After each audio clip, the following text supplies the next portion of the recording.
Right, can everybody see the screen?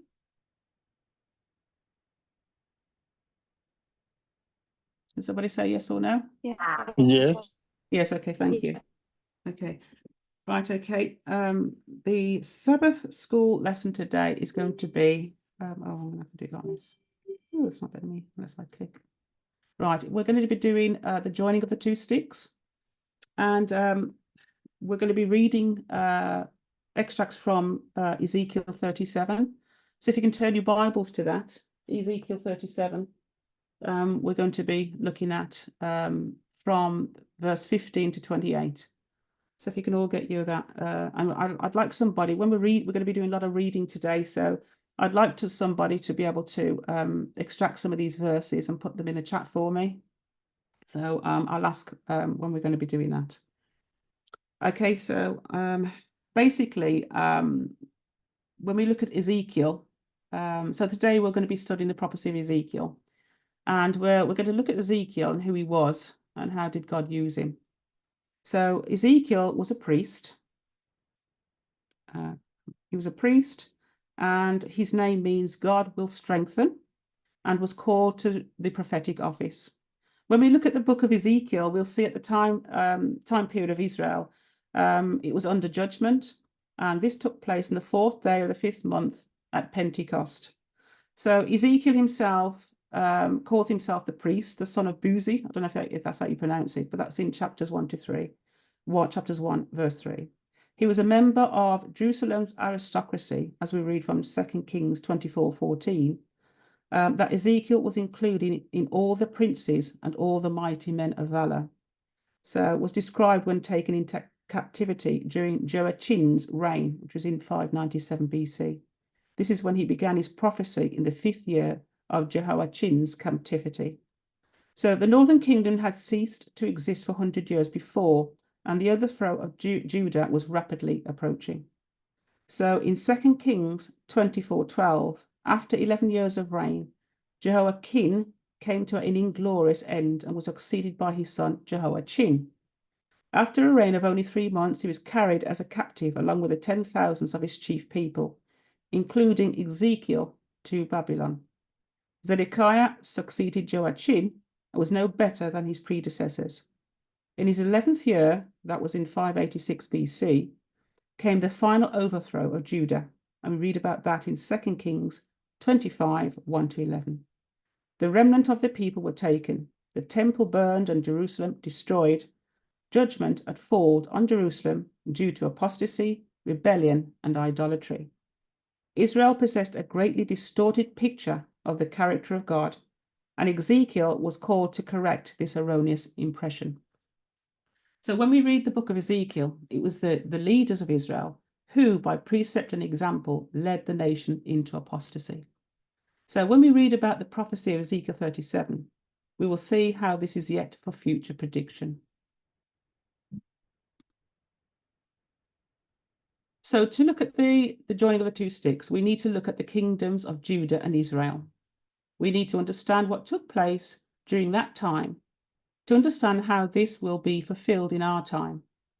We can look at the 430 years and start there in chronological order and see the transition between Canaan and Egypt in Joseph's story. We will see how this pattern is used repeatedly in the prophecies of Isaiah, Leviticus 26, Ezekiel, and Daniel. We will see that the prophecy of Josiah in 1 Kings 13, 1 to 5, and its fulfillment are connected to the fulfillment of the 390 and 40-day prophecies of Ezekiel 4, chapter 4, 4 to 6. Does anybody else? Do you want me to just keep reading, or if anybody wants to stop me, please do so. So when we look at our line, which we will do today, what do you think the joining of the two sticks, when do you think the joining of the two sticks will take place? That's a future question. First of all, let us discuss the kingdoms of Israel and Judah. Moreover, thou son of man, take the one stick. So this is where we're going to read it. We're reading this from Ezekiel 15 and from there. So, moreover, thou son of man, take the one stick and write upon it, for Judah and for the children of Israel, his companions. Then take another stick and write upon it, for Joseph, the stick of Ephraim, and for all the house of Israel, his companions. The prophecy of the two sticks is found in Ezekiel 13, 15 to 28. We have chosen to start where we first see the two sticks separated and joined. This occurs in the story of Joseph and his brothers, where it is first mentioned in Ezekiel. The 430-year prophecy. Now we see this took place in Exodus 12:31, and the 430-year prophecy is mentioned here in verse 40, as it reads. Can somebody read Ezekiel 12:31 and get that up on the chat, please? Sorry, Debbie, can I ask a question? Do you want me to go back off? Yeah, back one slide. This one, yeah. Yeah, I'm just trying to. Hold on, I haven't got back one slide. Oh gosh. Oh no. Right, because it's not working until I do this. Sorry about this. Oh no. Oh gosh. Oh dear. Hold on, let me go back in again. Has it come off the screen now?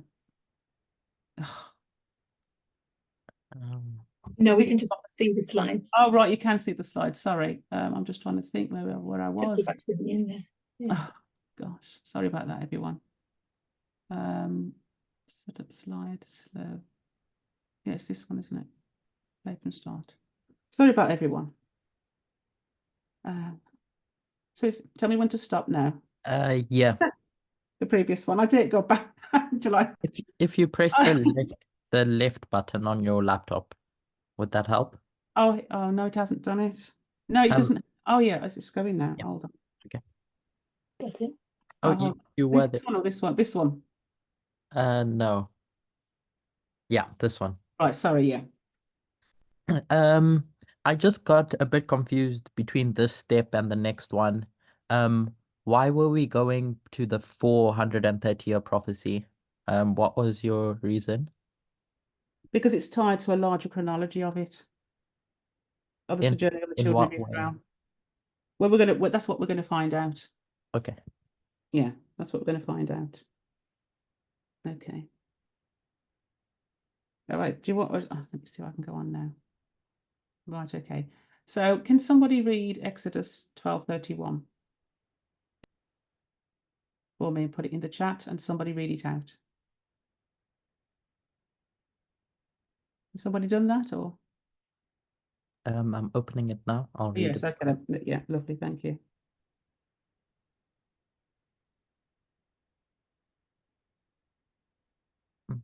Sorry.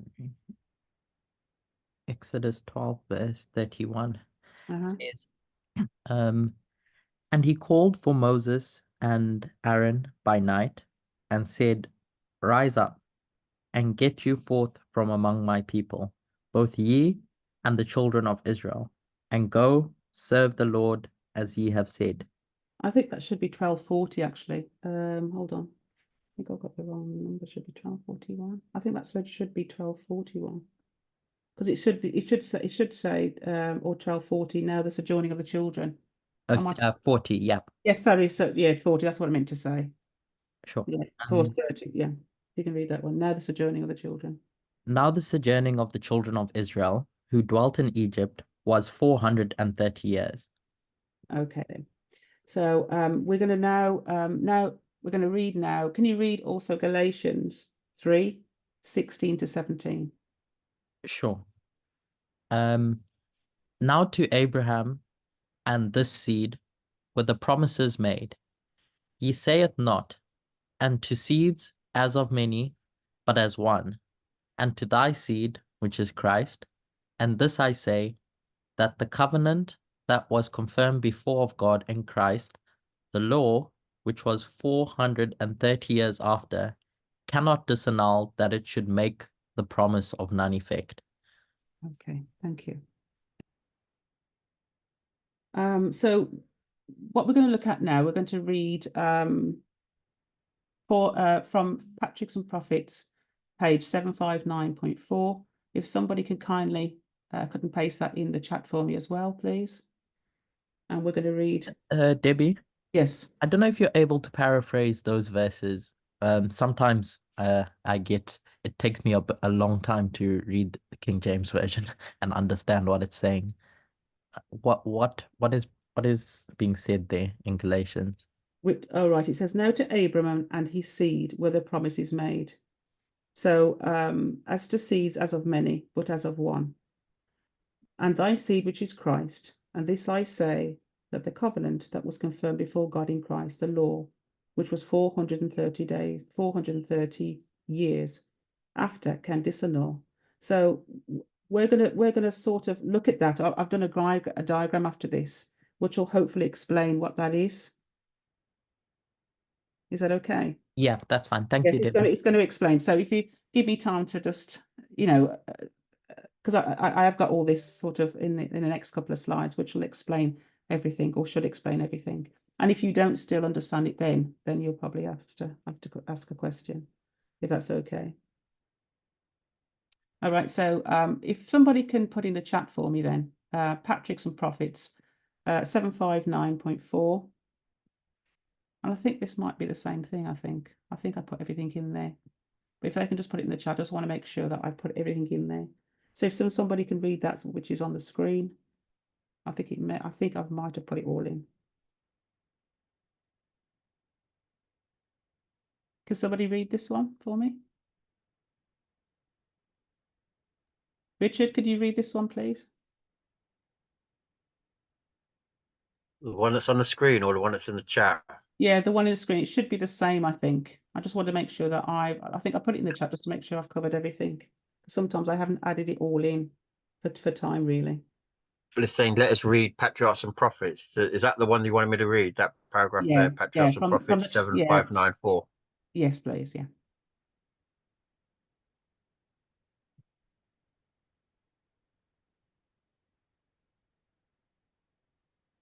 It's on the screen.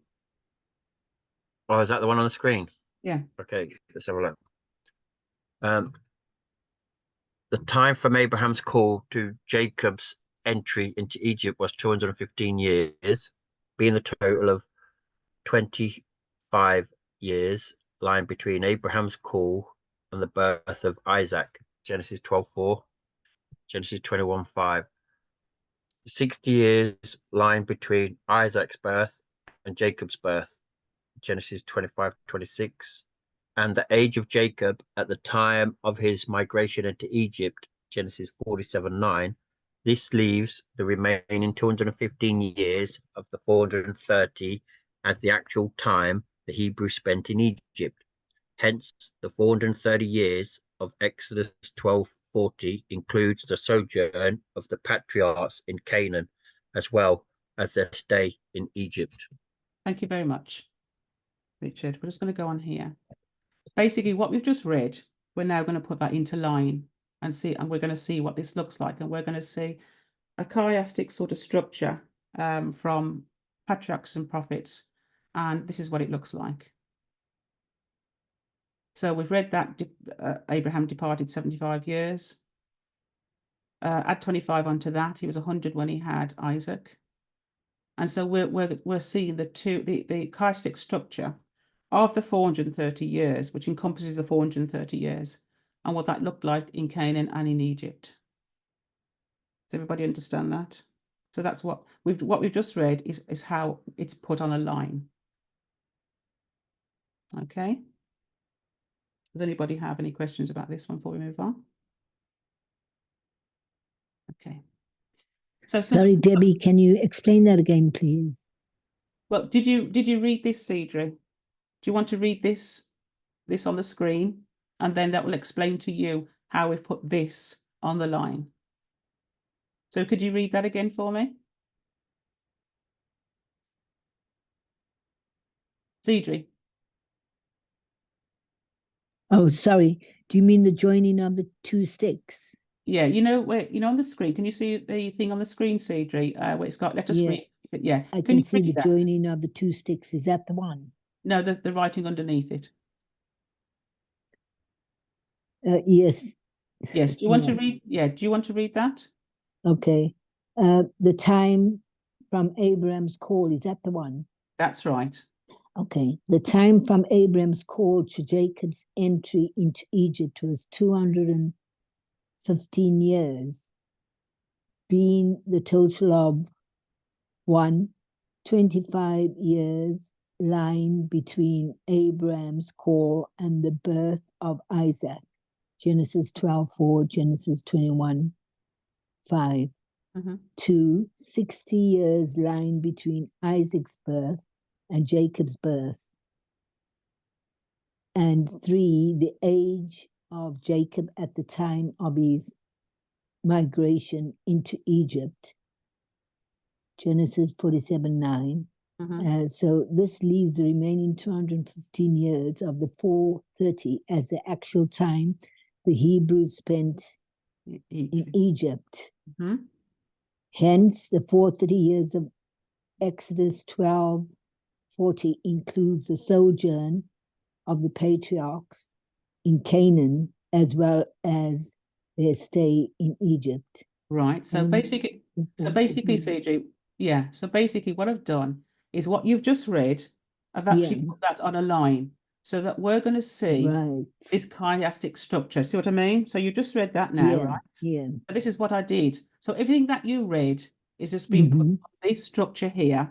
And what we're seeing this chiastic structure between the 215 years, which is split between Canaan and Egypt. We can see Abraham's journey, and we can also see the 430. What it's saying is that all this is encompassing this 430 years.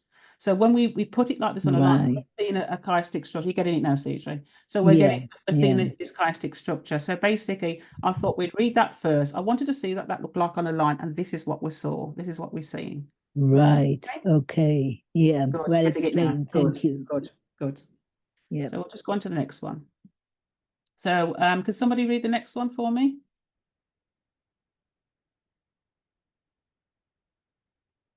Magda, would you be able to do that? Sure. Thank you. As we read from Patriarch and Prophet 759.4, and drew the lines, we can see there is a chiastic pattern of the 430 years from Canaan to Egypt. Abraham left Haran at the age of 75 and ended with Jacob and his sons entering Egypt, who were the fourth generation. That's from Genesis 12:4.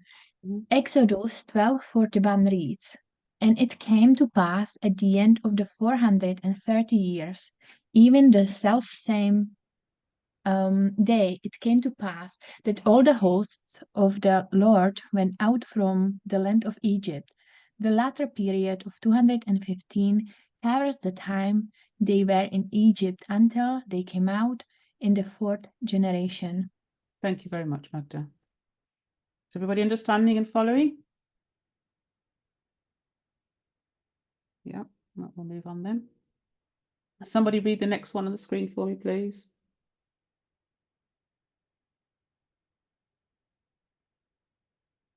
Emma, would you like to read this one, please? Yeah, sure. Since in the time of Moses, Palestine was part of the Egyptian Empire, it is not strange to find an author of that period including Canaan in the term Egypt. The translators of the Septuagint, knowing that the 430 years included the sojourn of the patriarchs in Canaan, made this point clear in their rendering of this passage. And the sojourning of the children of Israel while they sojourned in the land of Egypt and the land of Canaan was 430 years. An additional corroboration of the interpretation of the 430 years given above is found in the prophecy that the fourth generation of those who had entered Egypt would leave it, Genesis 15:16, and its recorded fulfillment in Exodus 6:16-20. Thank you, Emma. Everybody following? Yeah, so they're making clear that the 430 years is split into those two 215s, because people sometimes do that and think they were in Egypt literally for 430 years. Yeah, exactly. So that's quite good, that one, wasn't it? That one. Okay. All right. So we're going to do a bit of reading now. So could somebody put these verses that they see on the screen into the chat for me, and read them out for me as well, please. So the first one is Genesis 37:2. Can somebody kindly put that in the chat for me and read it out?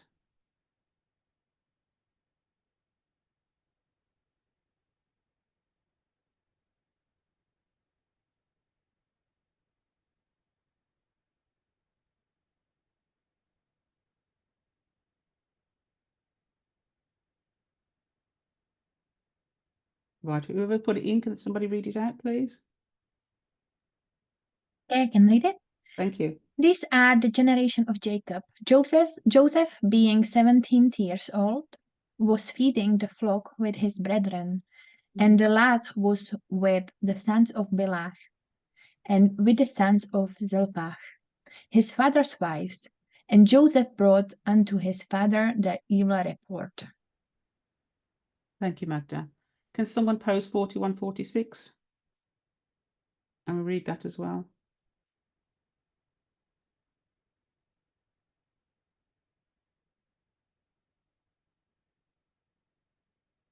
And Joseph was 30 years old, that one.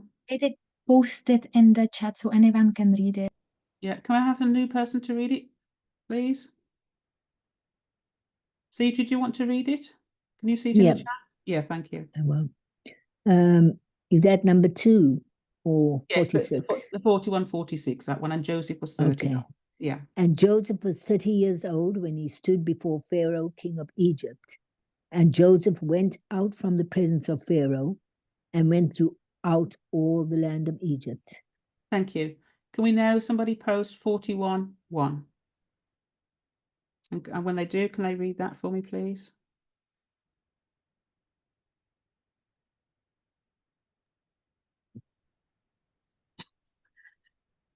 Can I read, Debbie? Yes, yes, you go ahead. Thank you. 41 verse 1. Yeah. And it came to pass at the end of 2 full years that Pharaoh dreamed, and behold, he stood by the river. Thank you. Can somebody read Genesis 45:6?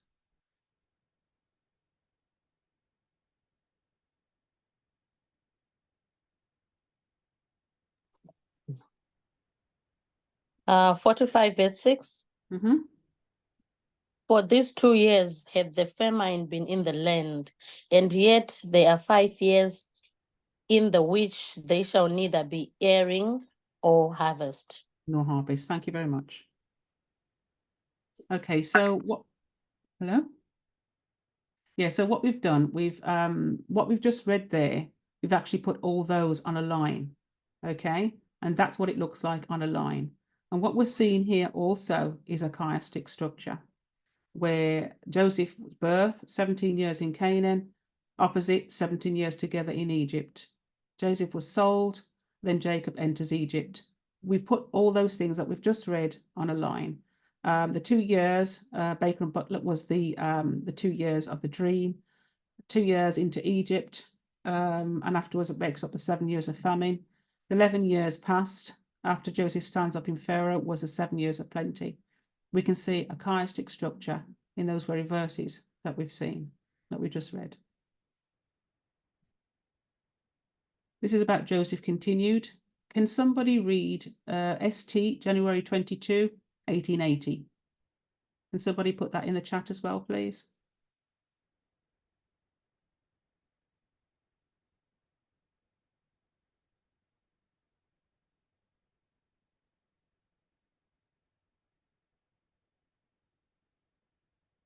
The ST January 22, 1880. I'd be grateful. Could somebody put that in and then read it out?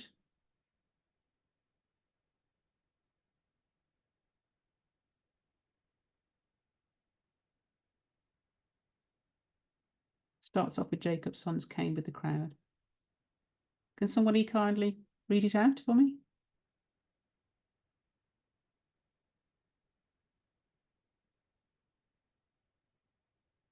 Emma, could you read that out for me, please? I'm just finding it. Yeah, it's paragraph 4. Yeah, don't know which paragraph it was. I've just found it's paragraph 4, but I haven't put it in there. All right, okay. Jacob's sons came with the crowd of buyers to purchase corn of Joseph, and they bowed down themselves before him with their faces to the earth. He knew them at once. but they failed to recognize him. There was indeed little semblance between the mighty governor of Egypt and the stripling whom 22 years previous they had sold to the Ishmaelites. As he saw his brethren stooping and making their obeisance, his dreams came back to his memory, and the scenes of the past rose up vividly before him. His keen eye again surveyed the group before him, and he saw that Benjamin was missing. Had he also fallen a victim to the treacherous cruelty of those savage men? He determined to know the truth. Ye are spies, he said. To see the nakedness of the land ye are come. Okay, thank you very much. So in the diagram above, which is that diagram here, okay, so the 22 years that we just spoke of in that verse, we see in this story there was a separation from Joseph and his brothers. So this diagram shows a similar chiastic pattern from Canaan to Egypt. Can somebody very kindly put Genesis 37, 26 to 28, and can they read that out for me, please? So Debbie, in that previous paragraph, Sorry. you've got 22 years that before that had happened. So she says that here in Spirit Prophecy. Yeah. She's giving that time period of 22 years that you've put on the diagram, yeah?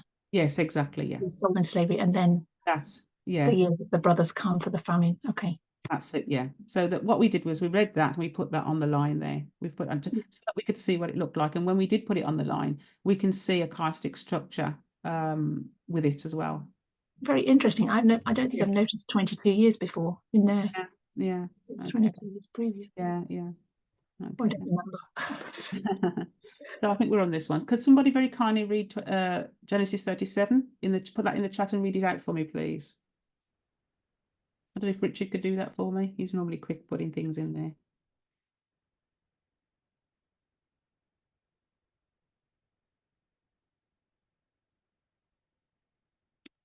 Can I read? Yeah. Oh, who's that? Sorry. Simba. Oh, hello, Simba. Yeah, sure. Hi. Hi there. Verse 26. Yes. So Genesis 37, 26 to 28. From 26, yeah. And Judah said unto his brethren, what profit is it if we slay our brother and conceal his blood? Come, let us sell him to the Ishmaelites, and let not our hand be upon him, for he is our brother and our flesh. And his brethren were content. Then they passed by Midianites, merchantmen, and they drew and lifted up Joseph out of the pit and sold Joseph to the Ishmaelites for 20 pieces of silver, and they brought Joseph into Egypt. Thank you, Simba. So the point we need to draw ourselves to in the verses that we read above is that we see Joseph and his brothers separated and joined together in Egypt. Is everybody following now? So this separation occurs when Judah sells Joseph to the Ishmaelite traders. Does anybody have any questions at all?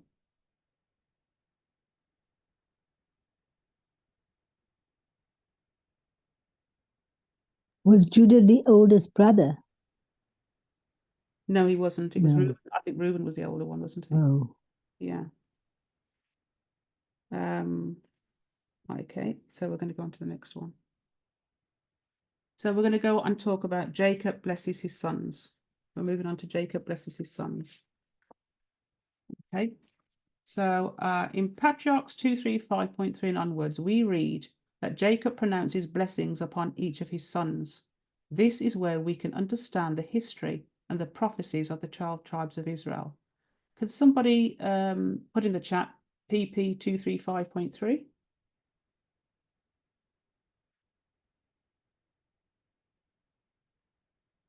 And then when they put it in the chat, or if they've got it, they can just read it out.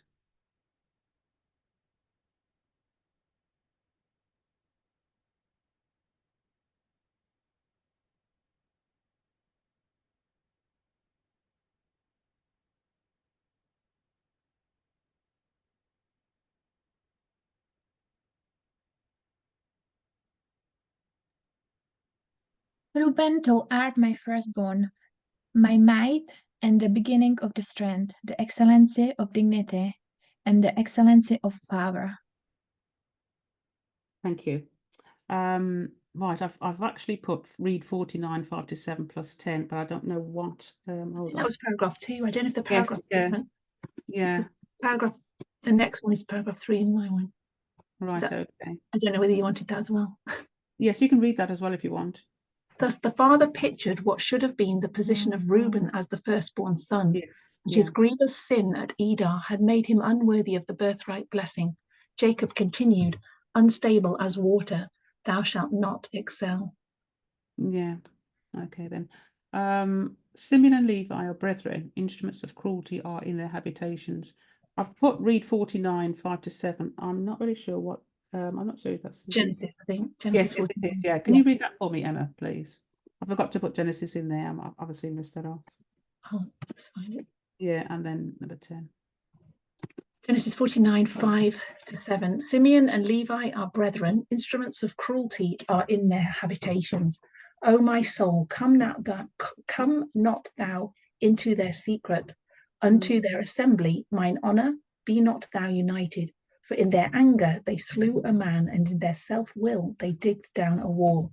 Cursed be their anger, for it was fierce, and their wrath, for it was cruel. I will divide them in Jacob and scatter them in Israel. Verse 10. The scepter shall not depart from Judah, nor a lawgiver from between his feet, until Shiloh come, and unto him shall the gathering of the people be. And number 10. That was 10 as well, yeah. Oh, that was The 10. scepter, Okay. yeah. Right, okay. Thank you. So here we find later prophecies and their fulfillments. So reading that, Emma, what actually took place there, do you think? How could you describe that?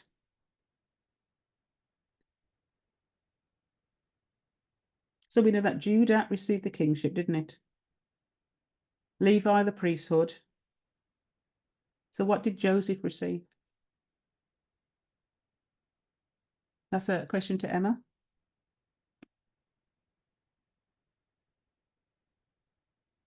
Hello, is Emma there? Egypt. Yes, I'm here. Yeah, sorry. So we know Judah received the. So we know Levi the priesthood, don't we? So what did Joseph receive? Joseph, from these verses, I don't Yeah. see one there. Yeah. Is it there? Well, we know that Levi received the priesthood, didn't it? Yeah, because we just read the blessing to Judah and Simeon and right. Levi. Yeah. And Joseph, what would he have received? Joseph, I'm not sure from here. the double portion. He received a double portion. Do you remember? Yeah. So why did Abraham why did he receive that double portion? and Manasseh. I'm not sure. Why did he receive the double portion? Was that when he blessed the two sons? Yeah. I'm not sure otherwise where it says. Is that further down? The double It's portion. something to do with Reuben. So why and obviously Reuben was the eldest, so why did Joseph get the double portion? What did Reuben do? Because Reuben was unfaithful. Right. So he replaced him as firstborn. Is that what you just said? What would No. you say there? It's because of what he did. It was because of what Reuben did. It forfeited onto Joseph, and that's why he received the double portion. Yeah, because he was unfaithful. Yeah. Reuben. I think that's yeah. Well, I suppose he did something else as well. Yeah, he He was. slept with his father's concubine. Exactly. Go on. Is that Susan? Yeah. Yeah, go on, Susan. Speak up. Yeah. That's No, what I just meant. I didn't quote the verse. Oh, right. Yeah, that's what I was looking for. That's Right, what you yeah. call being unfaithful. Yeah. Okay, thank you. Susan, can you go ahead, Susan? Sorry. Sorry, I was just saying that because I've got my granddaughter and she might speak, so I just Oh, was just right. Yeah, but that was it. Yeah. Okay then. All right, so we'll move on. So can somebody read the verse on the screen, please?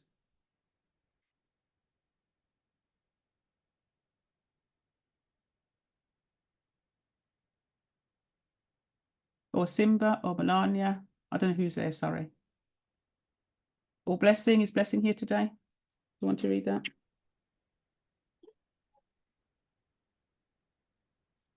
Can I read, Debbie? It's Melania. Melania, yes, sure. Go ahead. Okay. The joining of the two sticks. Is this where I'm supposed to read? Yes. Okay. Israel is gathered in Judah. Looking at the two sticks, we can see Joseph written on one stick and Judah on the other. Do the two sticks represent the literal descendants of Joseph and Judah? No. If we are to understand how the joining of the two sticks is fulfilled in our time, we must understand their fulfillments in past history. Israel was scattered among the nations. That gathering is reserved for the antitypical Israel. Israel will be gathered in Judah. Thank you. Thank you. So how can we fully understand the joining of the two sticks? We can look into the history of Israel, its rise and fall. We can look into the division of Israel into the north and south. We can look at the judgments that led to their captivity. We can also look at prophecies that led to their restoration. But their restoration of Israel would have been to accept Jesus, whom they rejected. Anybody have any questions on that? Can somebody read this next one?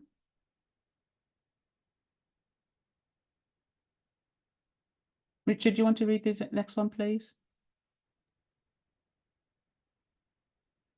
In Ezekiel 37, where we find the story of the two sticks, one of the sticks represents the northern kingdom of Israel, Joseph and Ephraim, and the southern kingdom of Judah. We will look at the events that lead to Israel's division. This will help us understand the nature of this division, so we can understand the nature of the joining. Thank you. Can someone read the next one on the screen? Magda, would you like to read this next one? Yes, I can. We read in 1 Samuel 11:15, Saul was anointed the first king of Israel, followed by David and Solomon. In 1 Chronicles 11:4, we read that David took the city of Jerusalem from the Jebusites. Israel was not united for some time afterwards. In 1 Kings 5:1, Solomon began building the temple in Jerusalem. In 1 Kings 6, that is just part of it, 408 years, 80th year, after the children of Israel were come out of the land of Egypt. This period marks the exodus from the crossing of the Jordan River. Okay. Does anybody have any questions? Can someone read the next one?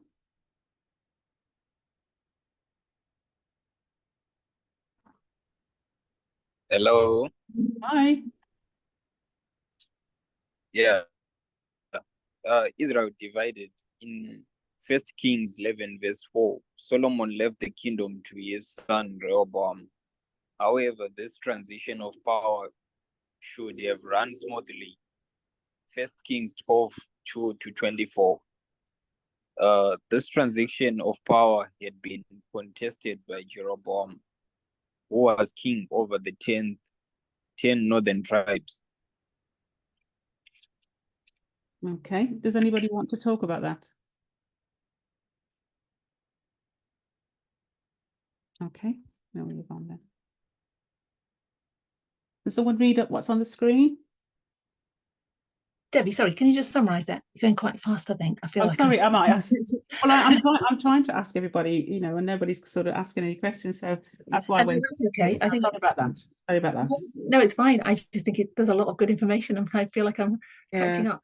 Okay, so basically, what we're going to be looking at now, we're looking at how obviously the kingdom of, you know, the kings that first started up. So we know that Saul was made king, and then we know David, and then we had Solomon. And so what I'm going to go into next is how that division came about by the two sons of Solomon. So this is what's going on. So we're talking about how they actually were together here. There was a togetherness here, and then it's going to go into a division, if you see what I mean. That's where I'm going with this. Yes, yeah. So Solomon has Rehoboam. Yeah. So we're going to show how it first started. We're going to show there was 3 kings. We're going to show, that's what we talked about before, how the 2 sons, there were 2 evil sons, Rehoboam and Jeroboam. They weren't good sons or evil sons. Wasn't, I don't think it was his son. Rehoboam was. Jeroboam wasn't. He was Oh, he was right. seen as king of the 10 northern Oh, tribes. was it? Oh, right. Sorry about that. No, But I know that's that they were evil. They were evil, both evil.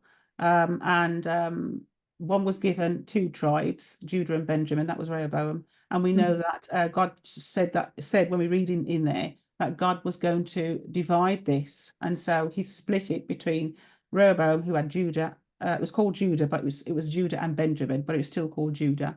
And then you have the 10 tribes that was split to Rehoboam, and they were split at the same time there, and that came about after Solomon died. So this is where I'm going with this. okay. Thank you. That's great. All right. Does anybody else have any questions about that? Okay. So that's because we're talking about the joining and whatever. So can somebody read the next one, please? We're going to look at now when we read this, how Jeroboam sort of set up some kind of system. So we're going to go deeply into that and what caused the apostasy and why they went into captivity and eventually the destruction of Jerusalem. So this is where we're going to go with this. So could somebody still read the next one, please? Yeah, Dan and Bethel, 1 Kings 12:27. Jeroboam immediately became king. Jeroboam, immediately becoming king, made 2 golden calves and placed one in the city of Dan in the north and the other in Bethel in the south.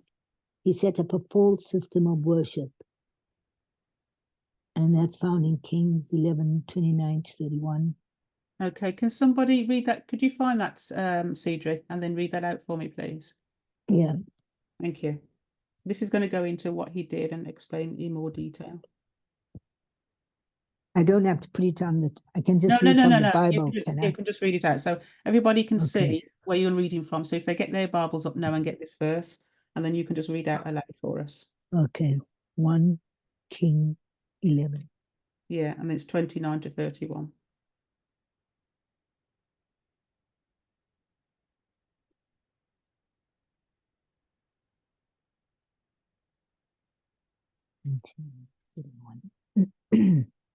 And it says, and it came to pass at that time when Jeroboam went out of Jerusalem, that the prophet Ahijah the Shilonite found him in the way, and he had clad himself with a new garment, and they two were alone in the field.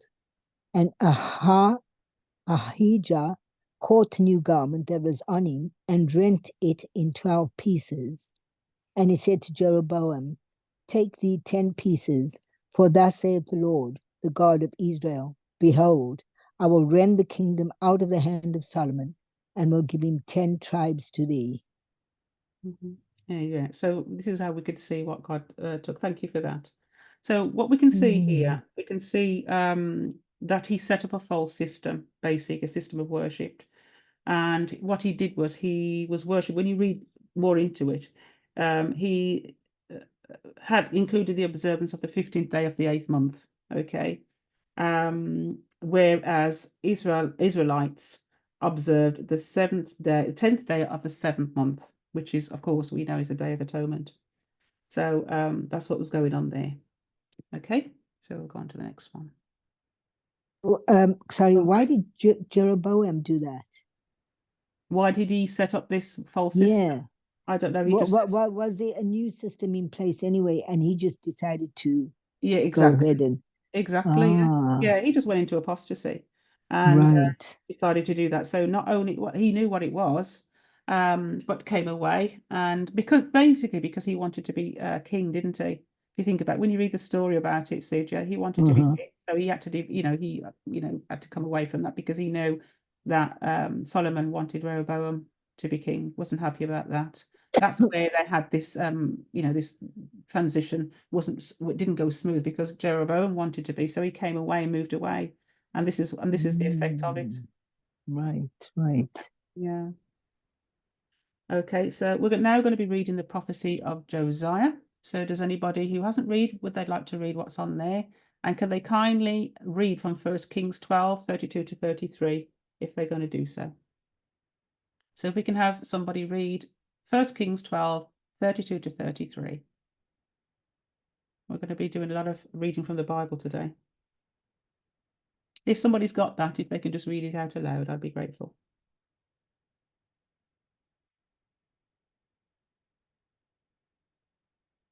That's 1 Kings 12, 32 to 33.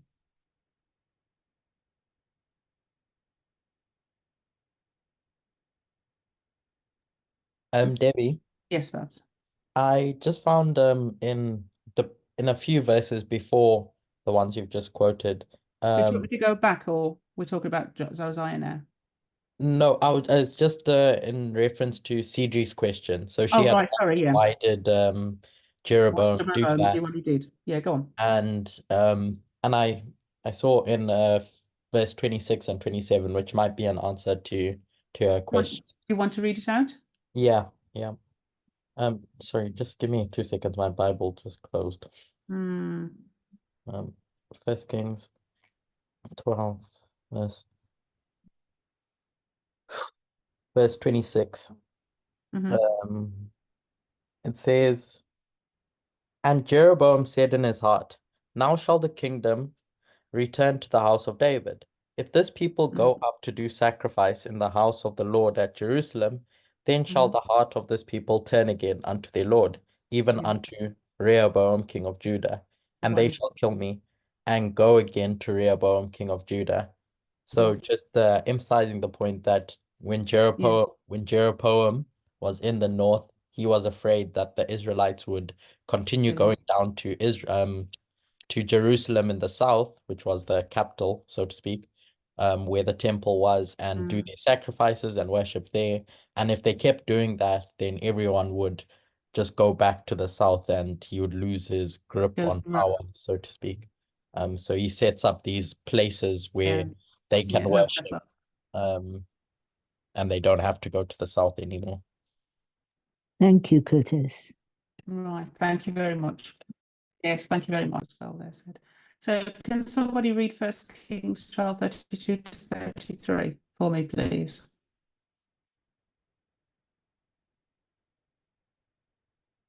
Emma, can you read that for me, please? Yes.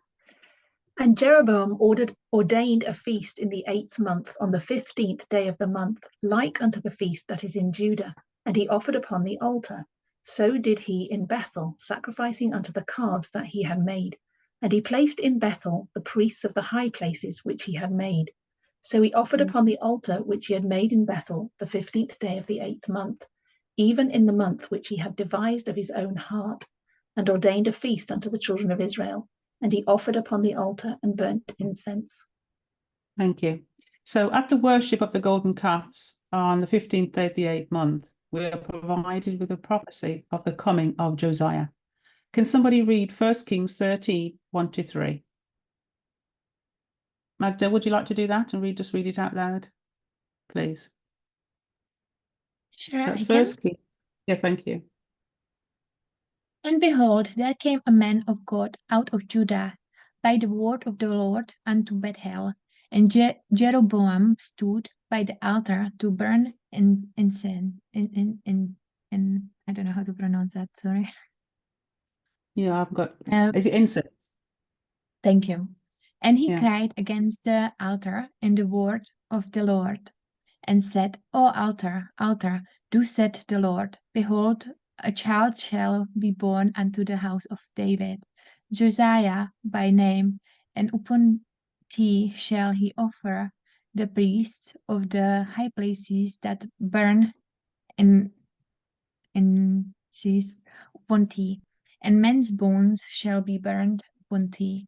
And he gave a sign the same day, saying, This is the sign which the Lord hath spoken. Behold, the altar shall be rent, and the ashes that are upon it shall be poured out. Thank you. So we know that this prophecy was fulfilled in a couple of 100 years later, especially in the 13th year of Josiah's reign. And we can read about that in Jeremiah 1. So somebody can read Jeremiah 1, 1 to 2. When they can find that out, Jeremiah 1, 1 to 2. Richard, could you find that for me, please? That's Jeremiah 1, verses 1 to 2.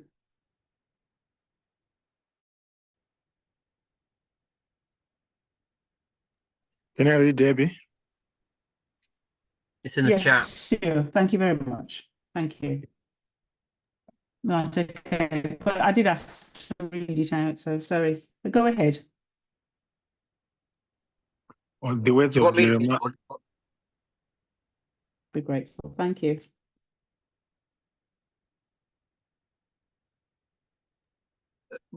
Was you referring to me or the person who? Well, I don't know who it was. Somebody else. It I don't know, but they was. seem to want to read it. Let them read it Yeah. because they wanted to read it.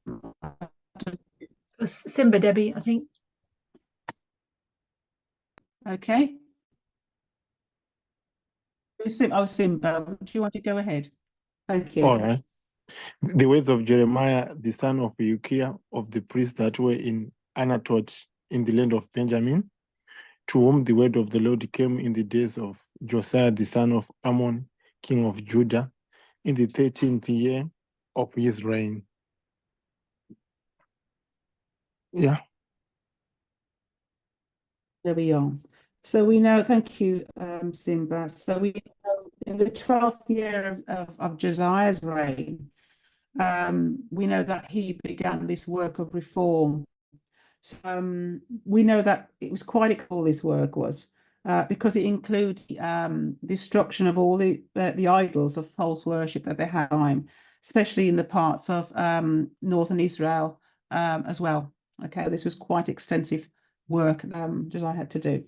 Okay, so we'll move on from that. So we are. So we've got that. 24, 3-7. Can somebody just get it on the devices and just read it out for me, please? It starts for in the 8th year. And if CG, would you like to read that? If you can get 2nd Chronicles 34, 3-7, and read that out for me, please. 2nd Chronicles, what? 20, Thank you. 34. Yeah, 34, chapter 34, chapter 34, 34, and then verses 3-7. Okay, and it says, for in the 8th year of his reign, while he was yet young, he began to seek after the God of David his father. And in the 12th year, he began to purge Judah and Jerusalem from the high places, and the groves, and the carved images, and the molten images. And they break down the altars of Balaam in his presence, and the images that were on high above them. He cut down, and the groves, and the carved images, and the molten images, he brake in pieces, and made dust of them, and strowed it upon the graves of them that had sacrificed unto them. Oh, and he burnt the bones of the priests upon their altars, and cleansed Judah and Jerusalem. And so did he in the cities of Manasseh and Ephraim and Simeon, even unto Naphtali, with their mattocks round about. And when he had broken down the altars and the groves, and had beaten the graven images into powder, and cut down all the idols throughout all the land of Israel, he returned to Jerusalem. And we can see, oh, thank you, CJ. We can see that it's a very extensive work that he did. So we're going to read another one, 2 Kings. Wow. Can somebody read 2 Kings 23, 15-18? That's 2 Kings 23, 15-18. Once they've got it, can they just read it out to me, please? Curtis just put it in the chat. Can somebody read it out, please? Thank you, Curtis.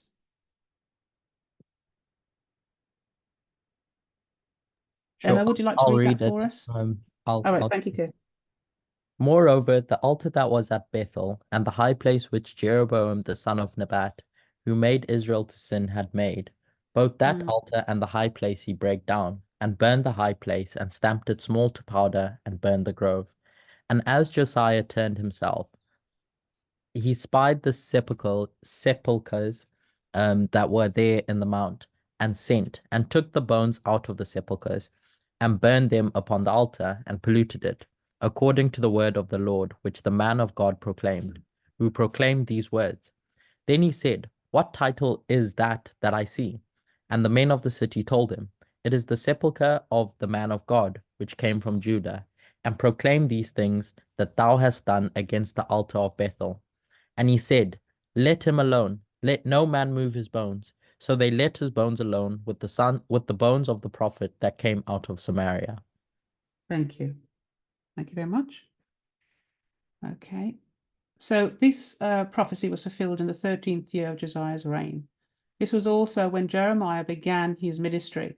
Josiah began the work of reform in the 12th year of his reign. This work was extensive and included the destruction of the idols of false worship in the parts of northern Israel as well. So can we read? I think we've read that already, haven't we? Yeah, we've done that already. Can we now read, we've read that as well, haven't we? 2 Kings 15 to 18. Yeah.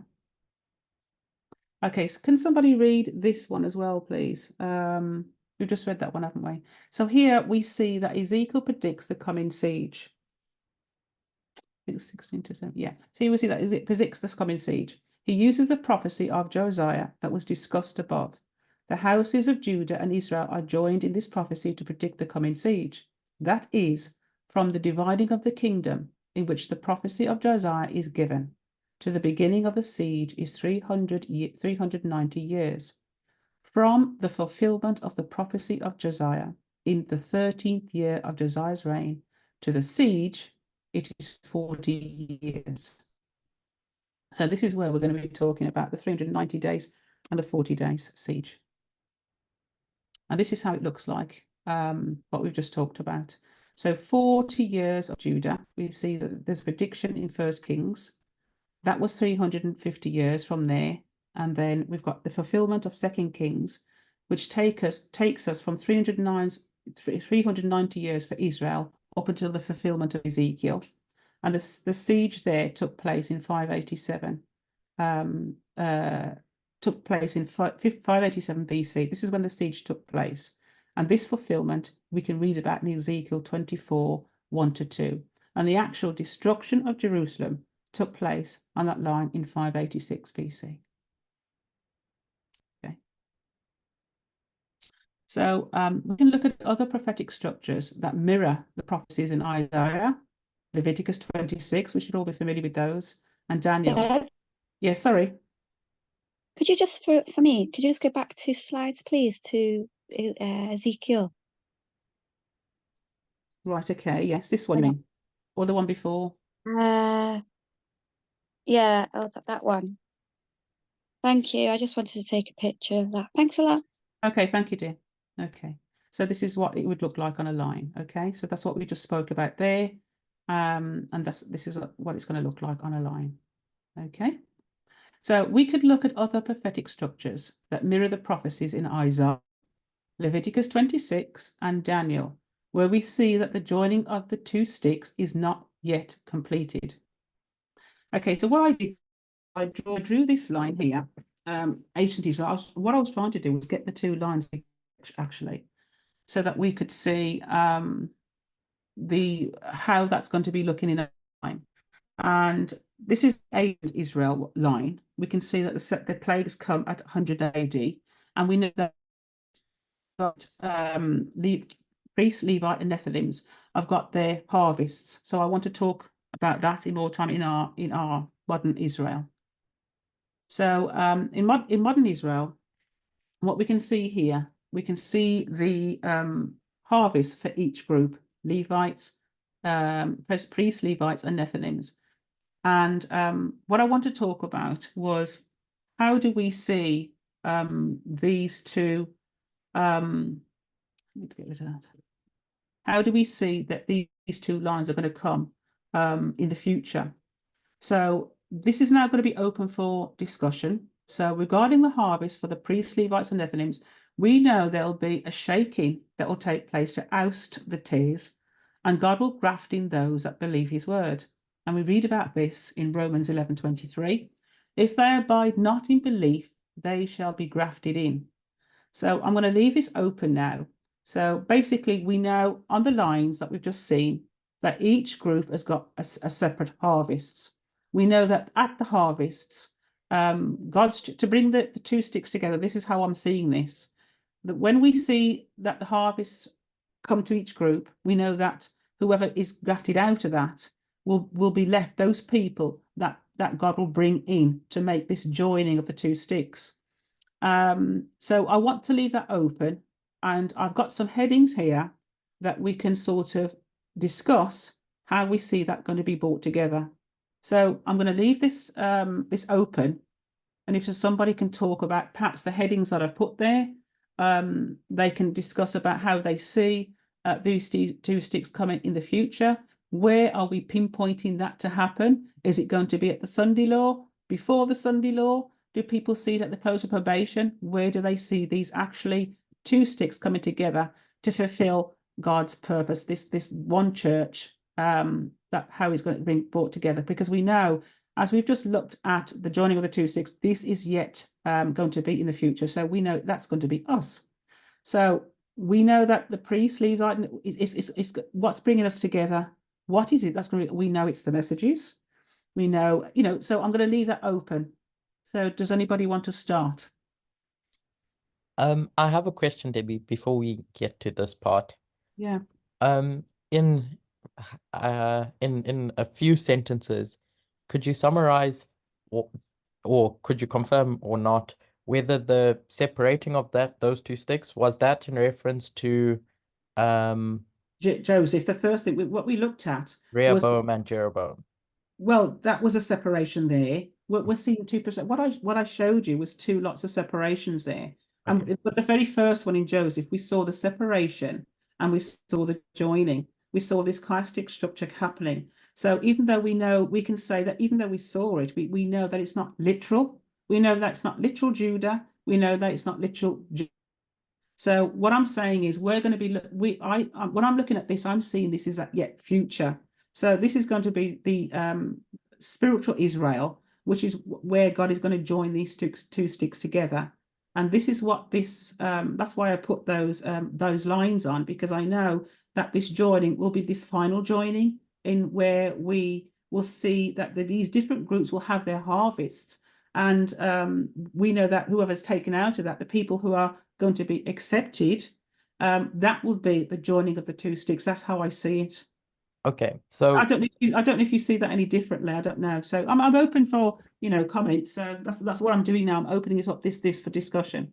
yeah, so the joining of the two sticks that you're anticipating, Yeah. where do you see the separation of those two sticks Well, start? that's what I showed you. I showed when you looked at the beginning of Joseph, we saw the separation of his brothers.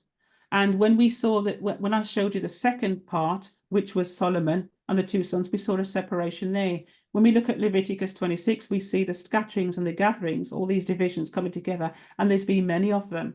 So we're going to see this final gathering in our time, which will combine the joining of the two sticks, which will be this spiritual Israel. I guess what I'm trying to understand is the first one that you showed us was the separation of the brothers. And then you showed us how they came back together when Yes. Joseph was on the throne and he sees his brothers. And Yes. then you showed us again the separation. You gave us many examples of where there's a separation and then there's this joining again. Yes, exactly. The thing is, I couldn't go into too much detail because it goes into Isaiah. We see all this scattering, gathering, and literally, because it would have been an extensive thing, and we know these things that took place. Yes. We know the scattering gatherings. So basically, I was just trying to bring this down to make it like you could just say like a reverse, a smaller sort of thing, just so that we can understand where we're coming from with this and where God wants to take us. So what I'm saying is we can see that that's why I put the Millerites SDA Church there. We can see in our time that God took us from the SDA Church. He's got a movement on that time. Now he's bringing us to give us a message, right? This is what's going to bring us together, these messages that we've got. And when I see this, I see that he's giving the Levites and the Nephilims a work to do, even though they may not be doing or using the same methodology as we're using. God is still able to use these. However they're understanding the messages, he's still going to bring these people together. They're going to be grafted out of churches, other churches, to come into this final movement. and brought together. Because if we think in the beginning, we thought that Levites were going to be just grafted in and everybody else, and we were going to teach them. Now we're seeing this differently, aren't we? So I'm trying to find out, how are we seeing this final complete joining of these sticks? How do we see that? Okay. I get what you're trying to do, Debbie. So I'm not answering the question, am I? Yeah. I'm My question trying to make was, it. can I just ask my question? Yeah, sure. Yeah. Is that you gave these examples of where the sticks were separated and sticks were joined, sticks were separate, and these were all in the Bible that you gave us. Yes. So in this application that you're making of the joining of the two sticks, my question is, where were they separated? And yeah, where were they initially set? The answer can't be in those stories, because in those stories you gave where they were separated and you gave where they were joined. I would say, well, we're seeing the beginning of it from Joseph, or somebody's knocking the door now, from Joseph, and then I see that separation in Solomon, where the two tribes have actually been separated. I would say the two tribes. That's where we're seeing it. But even though we're seeing it there, even though there have been, we know that when they started bringing in 589, I think it was, when obviously they went into captivity and they came out of captivity, we can say that there was a restoration there, because obviously God brought them to restore the not the church, the temple, didn't he? So is that what you're talking about? So we do see the joining, and we do see it coming together. We do see the restoration of it in 589, when after the captivity they came and were allowed to build up the temple. So we saw a togetherness there, didn't we? A joining there. Can I say something? Yeah, sure. Is that to Blessing? Yes. Yeah, go ahead. Yeah. I guess I have a different view of this subject, particularly as it relates to the joining of the two sticks at the end of the world. Yeah. I do agree that this prophecy was never fulfilled. No. In the history of ancient Israel. No. Why I say this is simply because when you look at the division that happened with the 10 tribes and the 2 tribes, the north and the south, Ezekiel's prophecy, and I don't think Ezekiel is the only one that prophesied this. I think there are other prophets that prophesied the same thing, which is that all the 12 tribes would come back together in the restoration of Israel. So even in the history of success, which was the time of Christ, you don't see the 12 tribes coming back together. That didn't happen. Because they rejected the Messiah. In fact, the 10 tribes were not even there. It was mainly the 2 tribes. I know you had the Samaritans, but you don't really see that happening. Perhaps you could argue a type of fulfillment. I don't know, when Paul says the Christians were spiritual Israel, maybe. But anyway, what I think about when these 12 tribes are put together and you have a thread that can show that is Revelation 7 or Revelation 14. Because Revelation 7 and Revelation 14 speak about Israel within the context of 12 tribes. It says that the 12 tribes are basically the people of God and are comprised of the 144,000. Yeah. And this is my understanding of the joining of the two sticks, that it's relating to the raising up of the final movement.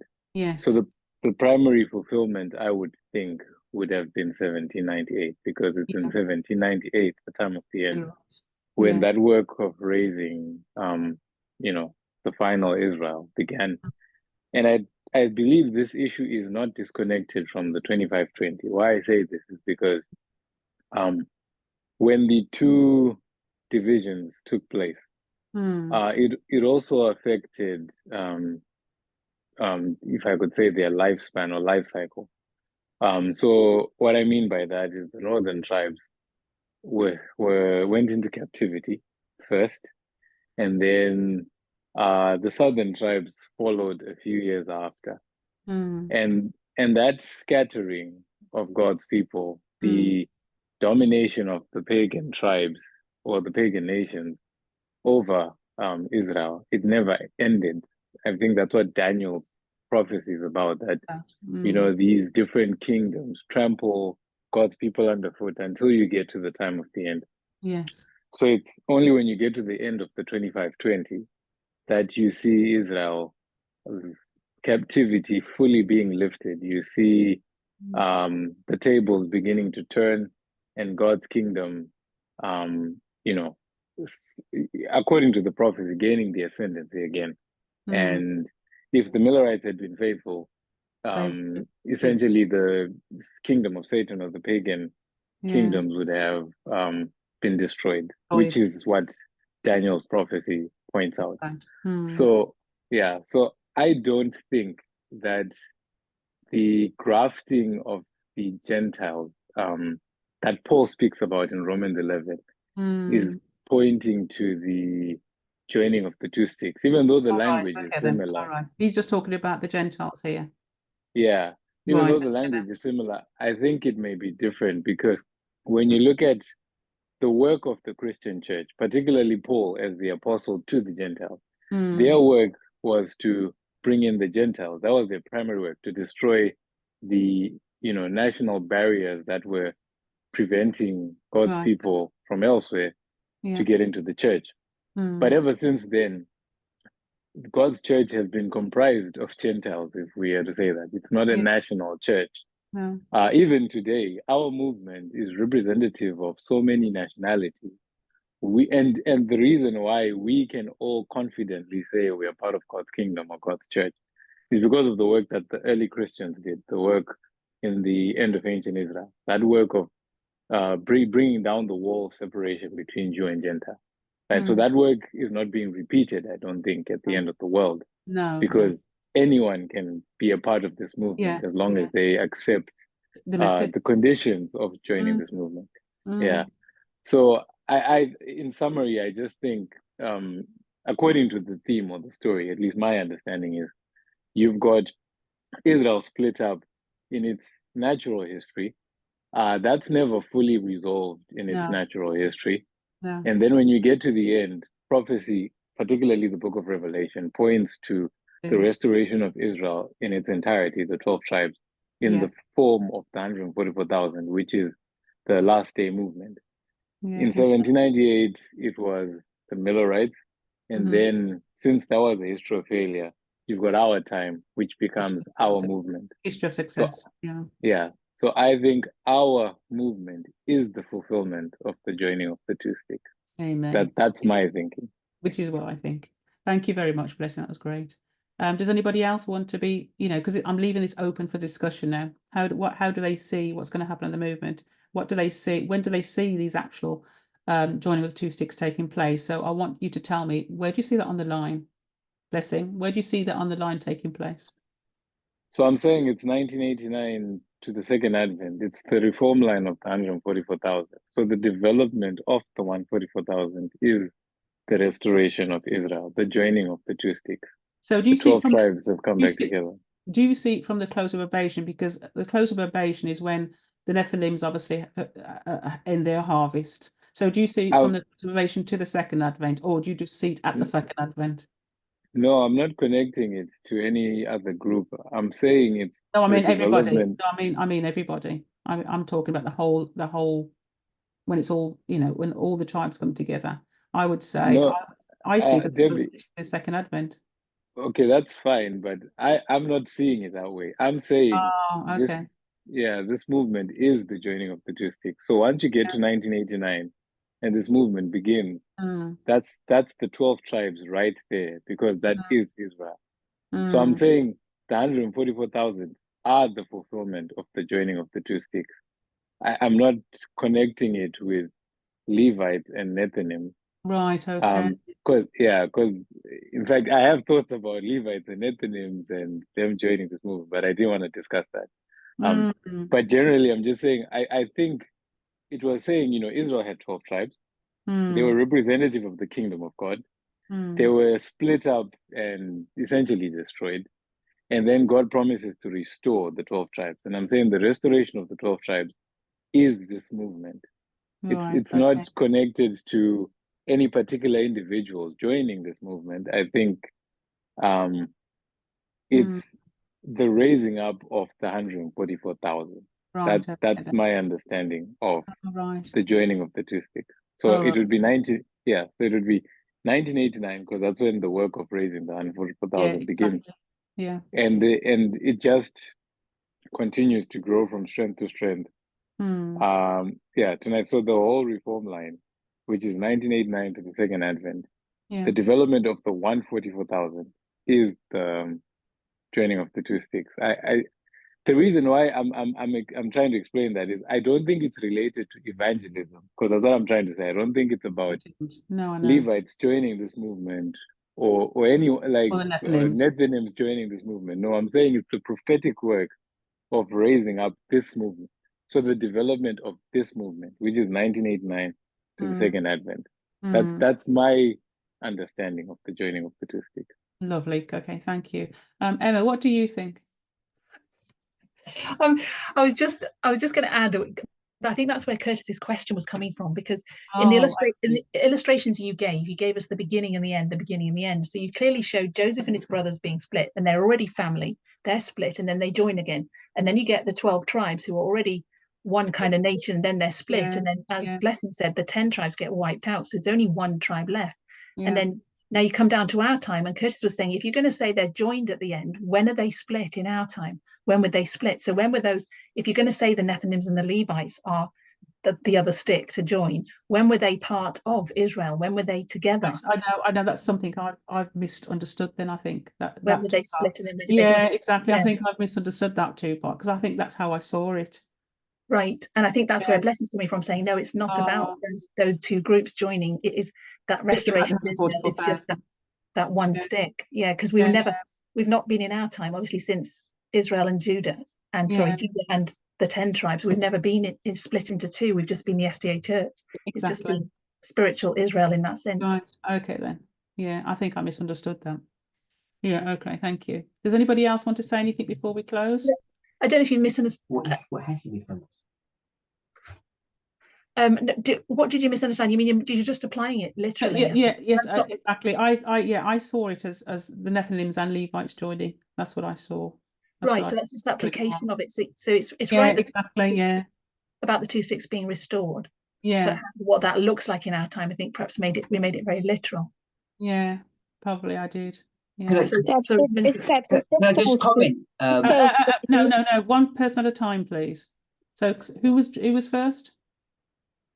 I think it was me, actually. Yeah, go on, Natalie. I was just going to say, Debs, I think you're just repeating what we used to say. Yeah, It's in the past. You've probably seen studies about priest Levites and the two sticks joining Sunday law. So don't worry about it. Oh, right. Okay. Thank you, Natalie. I think it was Elder Belinda, was it? I heard. Yes. So the comments that have been raised by the people who have just spoken and some of the questions, this theme is this whole issue that's been in the movement, just there in the background, sort of simmering away, started by the question, where are the Levites? Because they should have been here by now and they're 3 years late. And then if you take that logic, you apply the same logic to the Nethinims. There are no Levites or Nethinims going to join us. There's just the evidence increases day by day of that reality. And what I think people in the movement has still not settled down into is that is a reality and it's a fact. Because when you do that, we begin to have, it's not just a theological issue, it becomes a mental and an emotional issue because we lose purpose, we lose direction. It impacts our lives in various other ways. So what can happen if we're not careful is that we say, sure, they're not coming, but we add a yet in there because we go back to studies and we look at them literally, and we still begin to try to apply them in that literal fashion. So I'm not saying what was said a few moments ago by the members that are either asked or made their position. I'm not saying they're correct or incorrect, but the point that they're making is when they look at Revelation 7, Revelation 14 were mentioned, but there are other places. You can see that there's evidence available to see that there are not going to be any Levites, there are not going to be any Nethinims joining us. And therefore, this whole idea about who the sticks are has probably already been answered, but we still haven't caught up with that yet, many of us. And that's why we still ask these questions, and we unwittingly can go back and still live in a literal world whilst thinking that we're in agreement with some of the latest thoughts that have been put out in the movement. For instance, the question about Levites and Nethinims.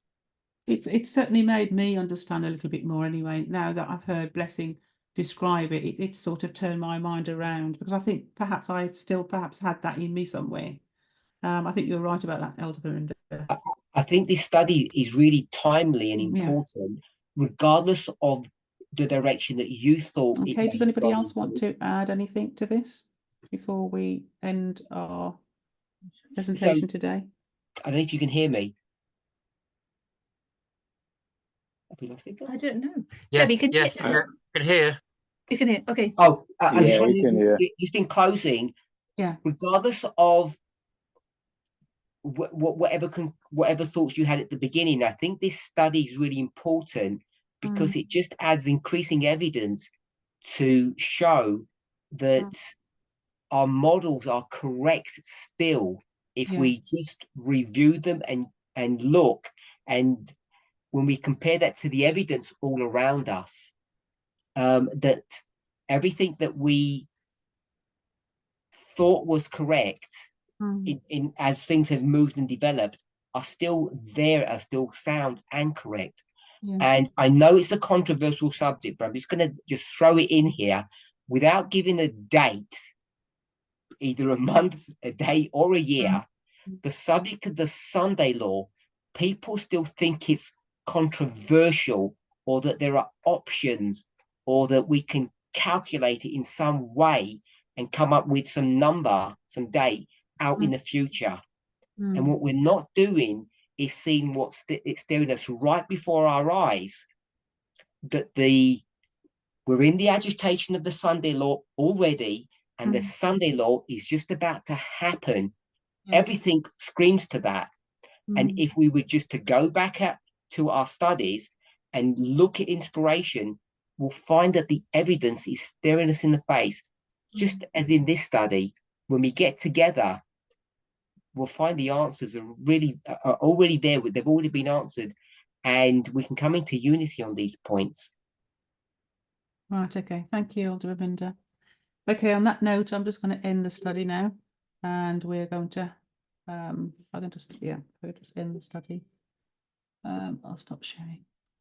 Okay, I'd like to thank everybody who participated in this study today. Thank you for helping me to come to a better understanding of it as well, because this is what this is all about us studying together and participating together to make us understand the things perhaps we're not understanding, or things that we're not doing right. So I'd like to thank everybody who did that today. So I'm just going to do a word of prayer, and then I'll hand this back over to Curtis. So if you can kneel where possible. So, dear Holy God, we thank you so much for this study today. I certainly did hear and listen to some of the comments that made me understand this study even more. And that's why I think doing these studies are very, very, just so beneficial to us all, especially to me. And I'm very grateful, Lord, for the things that came out of this. It's made me really, really understand this in a deeper level. So God bless all those who participated in this study today. And we thank you, Lord, that we can continue to have this blessed day, beautiful sunshine out, and continue the Sabbath. So thank you, Lord. For we give you thanks and praise in and through our beloved Saviour, always to your great honour and glory. Amen.